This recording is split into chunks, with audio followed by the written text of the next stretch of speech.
Mo ni ang resulta sa kuan. Ay nako, gusto ko light ang dire umalang gihapon. Resulta sa manicure. Nawa. Manicure hair. Nag-dark. So, every kuan, Monday and Wednesday, adon ako'y dance class. Sa Korea pa na din, dance club.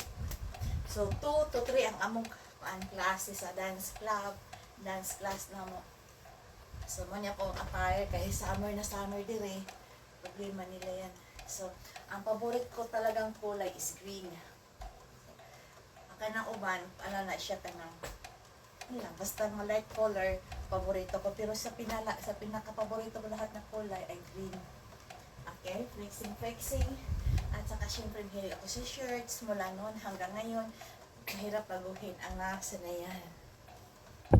Mula 20s ako, 30s and 40s. Ganito na ako. So, kung unsa imo nasanayan, mula noon hanggang ngayon, mo nailisod kaayo baghuon. Alam mo, mag-40 na ko. Ang akong short diri. Pantalon na siya. Tagalin na ko tagadin. Pero particular ginawa kanina ko. Mao na gid. Mao na naisip ako.